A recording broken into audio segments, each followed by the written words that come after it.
We have certain information and enthusiasm which we can see from Asia to relocate into Sri Lanka. Previously, when we had this economic crisis and things like that, but those restrictions placed by the central bank, streamlining the investment approval processes. Right now, it's quite bad. If we are to come to FTAs or bilateral or multilateral agreements with other countries, this is sine qua non. One thing that the government and those institutions are not talking about is how do they curtail and cut down and reduce their costs. Hi, welcome to another episode of Industry Roundup of BRS. And today here we are at the export processing zone. And here I'm with Maheshi, and we'll be interviewing a very special person today. We'll go inside and see who it is.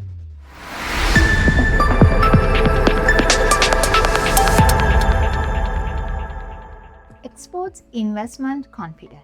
In post-crisis Sri Lanka, these are not just buzzwords, but they are the pillars of recovery. I'm here today with the chairman of Free Trade Manufacturers Association of Sri Lanka, Mr. Dhammika Fernando, to unpack how the country's trade and investment climate is evolving and what it means for businesses, industries, and investments. Welcome, Mr. Fernando. Thank you. Thank you for taking the time to speak with us, especially at a moment when trade and investment are front and center in the national conversation. So, to set the stage, when we're talking about the current economy, we witness 7 consecutive quarters of growth. If we go through the BOI data, we can see in the first half of this year, there is more than 100% increase in FDI compared to last year. So the numbers are showing green lights. But what is really happening at the ground level? So today we are here to discuss that. So Mr. Fernando, according to your view, how would you describe the current business environment of Sri Lanka, especially to exporters, manufacturers, and are we really seeing more interest from foreign investors, or is the recovery still at the early stages? Yes, I would say the business environment is cautiously improving. When it comes to export-oriented manufacturing, which has established after the economic shocks of 2022-2023, we see signs of recovery with the capacity utilization improving and the global demand also recovering in sectors like the cornerstone apparel and the electronics and the BPO industry. But I can see is the FDI interest is still modest when we compare with the other regional competitors. Also, the investors are evaluating the macroeconomic stability right now because they wanted to see the policy consistency and the pace of reforms. So the recovery is underway, but which is, I would say, in early stages,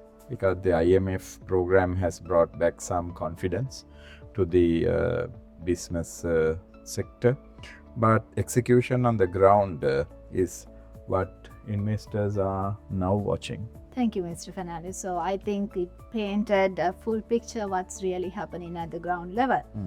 So now if we take a closer look at trade side. So if you take trade specifically, according to latest Export Development Board data, we have seen during the first half of this year, 2025, we had a record growth in exports. I think the total exports reached to around 8.3 billion. So when we talking about these exports, usually we see the export increasing export driven by the traditional exports like apparel, tea, rubber, etc. If we go to the ground level, what are the sectors currently performing well, and what are the sectors which has more potential to perform in the future? Well, yes, as you told, the figures are improving very much consecutively. Even the last April export figures, I've seen that there is about year-on-year growth of about 5 point something percentage. And then say take for example the first half of this year compared to the last year, there is almost nearly a 10% improvement. And overall industry exports also is increasing by about 6.8% on the GDP. So that's a good sign. Despite the global headwinds, the apparel exports are increasing, improving, and which means that it shows resilience when it comes to its, when you see the the impending Trump tariff and things like that. So but which will pivot towards the value-added and sustainable production. The question you asked is about what are the other sectors. I would say that ICT, BPM, and the electronic assembly are some of the quite potential sectors that easily can be improved, and those production and the exports can be increased. So these are the two sectors, because shifting supply chain is one other important thing, because now that Ceylon tea and the food processing sector, which are seeing new inquiries from the Middle East and the Eastern European side, which is a very good sign. And quite importantly, exporters are diversifying. This means into new markets. This is one of the very important things, because government needs to facilitate. As I always say, the three things which we should look at is the diversification of the markets and diversification of products. So these two are quite important, and the industry seems to be doing it slowly, gradually, because there are new markets which we can seek in Central Asia and especially Africa, but albeit gradually. Yes. So as a follow-up question, since you mentioned about IT BPO, so recently we know that we increased the VAT tax on IT BPO and the digital services. Do you see there will be like quite, is it a challenge to the, is it a big challenge, or are we at a manageable level? No, I don't think personally it's not a challenge. IT BPO, even we previously had, I think, 15% duty, Yes. and we are especially in an IMF EFA program. So looking at all this, it's not going to be that much of a challenge, especially when there is quite a lot of enthusiasm in the industry per se. Thank you, Mr. Fernando. So since you also mentioned about this shift in global trade patterns, so about UK tariffs, so initially we had 44%, then again they revised it to 30%. Also we recently got enhanced access to UK market, I think especially for apparel exports under the UK's developing countries trading scheme. So when we talk about all these changes, shifts in the export markets, do you expect our exporters to benefit meaningfully from all these openings? Yes, I think the developments are quite promising. With these two things, against a backdrop of a lot of uncertainties. One is that the US tariff with the government's negotiation, as you said, that reduced from 44% to 30%.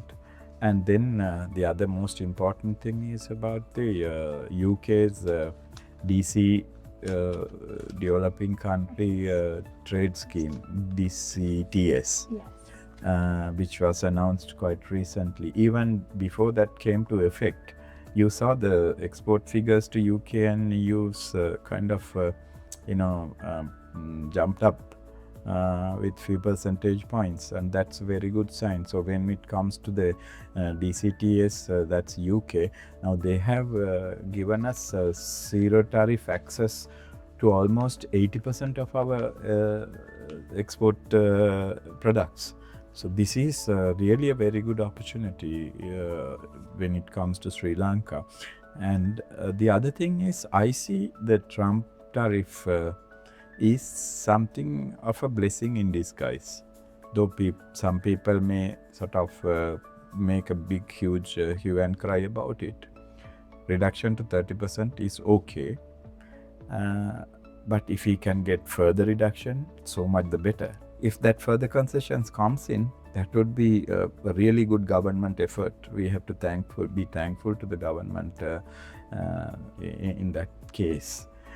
Then again, it's further something good. But there is one,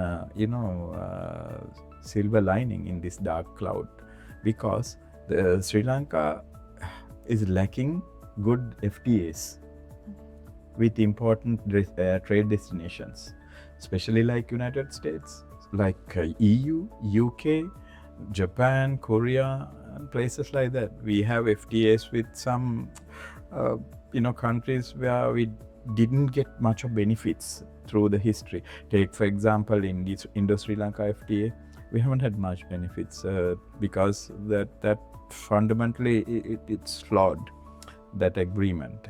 We now talking about ETCA and things like that with India, but we need to have FTAs with countries and places which are beneficial for us when it comes to trade, because we are always looking at the positive trade balance for the country. So this opportunity given by the United States, we have been sort of longing for this opportunity. Now US itself is offering us come to a trade agreement. So we must grab that opportunity and sort of come to an agreement with the United States if possible at all, because this is only one window of an opportunity for us. One other important factor when we are looking at these new opportunities is we have an inherent issue of supply side constraints. So I think we have to somehow sort it out with good education and things, because when it comes to supply side constraints, it comes with backward integration and other sort of material and importing things like that. So there is, we are lacking in that side to utilize the full potential which is open for us in the UK and US. Yeah. So especially with these US tariff changes, according to based on your association members or based on the ground level, have you seen any companies or industries trying to relocate from Sri Lanka? Yeah, I have one sort of substantiable news, or rather the information which got to me, is that one important manufacturer is looking at relocating their operations from Sri Lanka to a good lucrative place like Morocco, where they have quite a less tariff percentage from United States, because they are predominantly exporting to United States. So they need to look at, because the margins are quite slim, and because of that they are trying to relocate it to those places. Other than that, there is no sort of far and wide enthusiasm of going out of Sri Lanka. But well, on the contrary, we have certain information and enthusiasm which we can see from Asia to relocate into Sri Lanka, like places from China and India. Because of this, China plus one thing is going on, so that when they can relocate it and ship to United States and other places. So, but the thing is, we need to strategically grab those opportunities, because these are driven by geopolitical hedging and other by tariff arbitrage, because our competitiveness still hinges on cost structures, one thing, and then trade logistics, then again the ease of doing business. Those three things we need to improve and do certain things to attract these investors who are trying to relocate from China and India and places like that. So we can see intent, but we must convert that into the real relocation. So far we spoke about the challenges from external side. Now, if we move on to the apart from external challenges, we have domestically we have certain constraints. So, if we move on to domestic side, we have seen several incidents such as delays in custom clearance and changes in the local tariffs and conditions to manage forex, or all of these things are still happening around. So if we speak about the domestic context, what are the major trade related constraints you are seeing at the moment? All the things that you've just spoken about are very much relevant, but the biggest current pain points with which the investors or the exporters are having are, I can categorize into about three. One is the import licensing delays, especially for the raw material. There are certain licensing delays which are occurring for certain products. The raw material for the certain product manufacturing, when it comes to, say, these certain chemicals like methanol or ethanol, I can't remember here. And then when it comes to precious metal and things like that, these licensing delays are a killer, because you cannot give any deadlines or the shipping dates to the customers without getting all these things into place. When the license delay happens for about 2 weeks, it's all over. The buyers won't wait for that long. Then the second is about the customs clearance bottlenecks, as you mentioned, because there are the progress in digitalization arena. Yes, despite those progresses, there are still streamlining issues, delays. Time and again you can see on news about the containers are being blocked and things like that. It is not only just a matter of customs to be blamed, but the port authority too is they also need to streamline their systems and people and move on to further digitalization of things. There is quite a lot of headway made, but still it is not enough. Then the third one is about the foreign exchange matter, foreign exchange volatility, because it is though less severe now, like previously when we had this economic crisis and things like that. But those restrictions placed by the central bank, we are still experiencing when it comes to your remittances in and out. The exporters face quite a lot of delays because of certain documentation issues and regulatory matters and things like that. The banks are quite cautious, unlike previously, because those days, many years ago, when we could operate our FCBU accounts freely without any restraints or any questions being asked. Now it's totally different. So these are things that make ease of doing business further degrading. Since you address internal gaps, you said yes, they have taken certain measures, but they are not enough. No. So if I ask you a question from policy standpoint, what are the most urgent reforms needed to improve Sri Lanka's trade competitiveness? Well, the digitalization has reduced manual inefficiencies to a greater extent when you compare 10 years and now, with this Asikuda system and the online documentation, which are working better. But what we lack is the trade adjustment program, which is still nascent, but there is quite a lot of intention.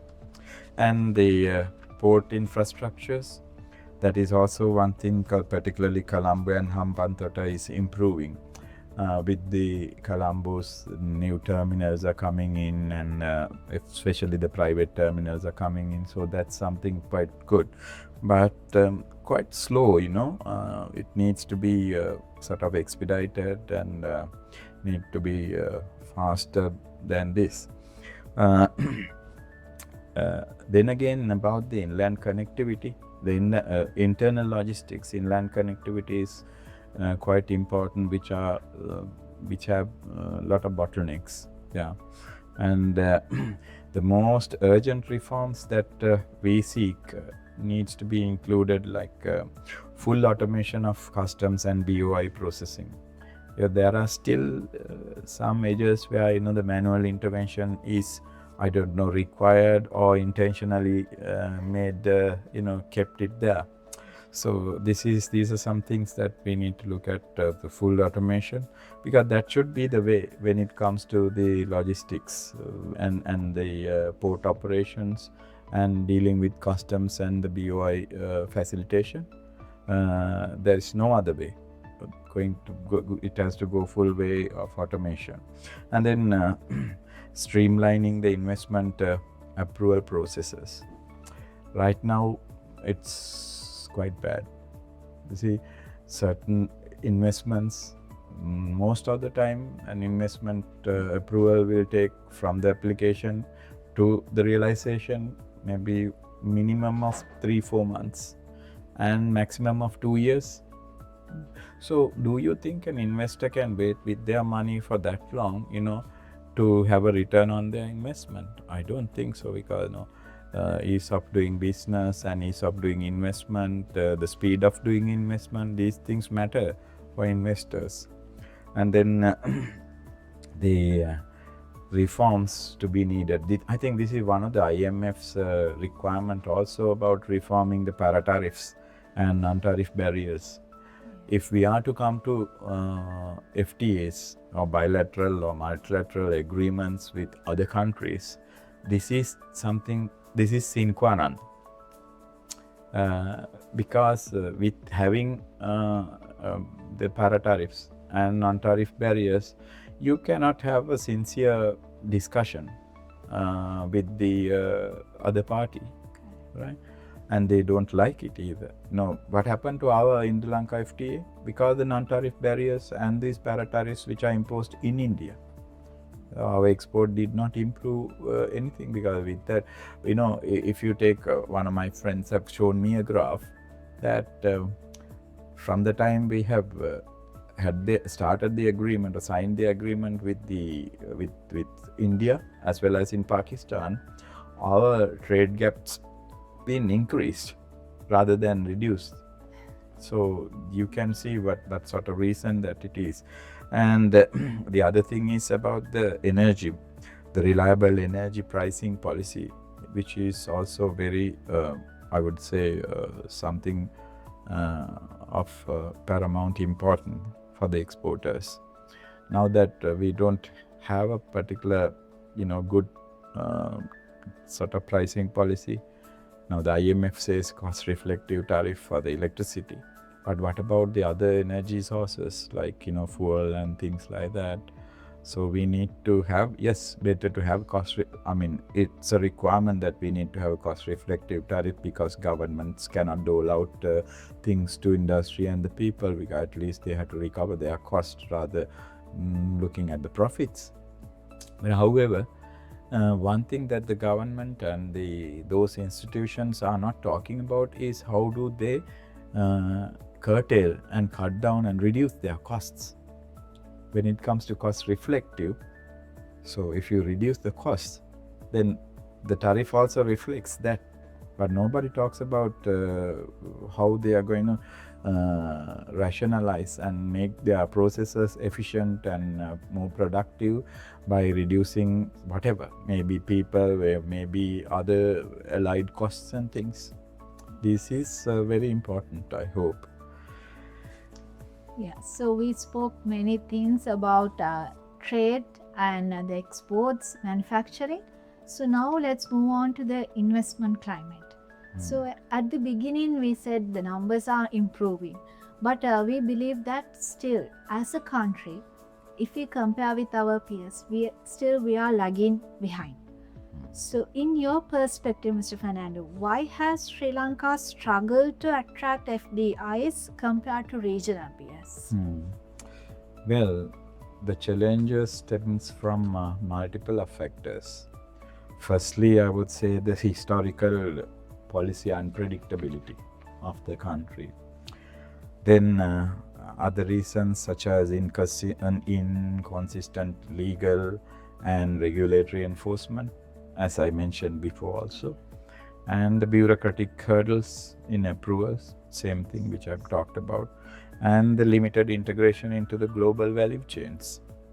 So these are some of the predominant reasons that we are failing to attract FDIs to our heart's content, like other countries such as Vietnam when it comes to Bangladesh and maybe Myanmar and even the Laos and places like that, and other lucrative investment destinations have offer more consistent incentives and clearer export strategies, which Sri Lanka also has potential, but we must align our policy with execution. So, as in follow-up questions, so we have seen there are several challenges when an investor comes to Sri Lanka. But recently we have seen the new government also in their budget also they proposed several new measures, including one-stop shop for investments, and also in the budget in their maiden budget they proposed investment protection bill, and BOI also mentioned that they are targeting $2 billion FDI in 2025. So when we're talking about all these things, are these measures really helping to restore investment confidence on the ground level? Well, they are helping, yes, but especially the transparency and fiscal discipline from the IMF program, which help quite a lot. The BOI incentive rationalization, and it's a step in the right direction, I would say. Then again, the investors await clear and simplicity in how this is being administered. One important thing is, it's very crucial, the next 6 months is where confidence will return if the reforms are implemented without any further delay or without reversals. You said the BOI is projecting or expecting to achieve a $2 billion foreign investment. I mean, that's in comparison to the past year, it's quite great. I don't think for the whole of history since the BOI started, we have not achieved more than 22 or 25 billion dollars of investment for the last 30 or 40 odd years, FDI sense. Whereas other countries like in Vietnam would achieve it in a year. But the thing is, I've seen the first quarter results. The BOI, I think, has achieved on paper $203 million of investment. So calculate it accordingly for the year, multiply it by 4 simply and say that it will not achieve more than 800 million if it stays at this level. But maybe if they expedite and do something wonderful, they may be able to achieve the 2 billion. But we need to go a long way with all these things which I have spoken about earlier, the facilitation and things like that needs. And you talked about the one-stop shop. This has been a perpetual rhetoric, right? Never has happened. Everybody talks about it. Everybody talks about one-stop shop and single window. We've been advocating this is how we should do that. I don't see any pragmatic steps towards doing that even right now. So single window is very important. Everybody talks, customs talk about single window, in IRD talks about single window, BY talks about single window, the whole government is talking about single window. With this digitalization, maybe if they can achieve, well and good, right? And we expect that and we pray for that. So far, even when we speak about the trade and exports, we spoke about all the infrastructure facilities, what we need to improve. So when it comes to investments also, infrastructure plays vital role. So in your opinion, what are the gaps still need to be addressed in Sri Lanka? Well, when it comes to factors like logistic, energy, and industrial zones, there are a number of gaps. Firstly, these are fundamentals, bare necessities, I would say sine qua non for investment and manufacturing, establishing manufacturing in Sri Lanka. So when it comes to that, I have three things to mention. One is reliable logistics, where inland freight, as I told earlier, and which is bonded warehousing, which are still inefficient. And those needs to be improved. But more than that, the industry have the strong opinion that the shipping industry of Sri Lanka needs to be liberalized, because even it's right now in the clutches of 3-4 operators. We need to liberalize shipping and let the main liners come into Sri Lanka, and then where we can bring down the cost of freight and many other costs. So that is one important factor. And the stable energy, as I told you earlier, which the erratic power supply, and then again about the cost spikes, which deter the sort of manufacturing. And the third important thing is about the zones. We need to have plug and play industrial zones. There are many zones in the country still lacks the utilities and zoning clarity, and as you asked, the single window approvals, because government can establish many zones in additional zones. I think the government has a plan also to establish about 13 new zones.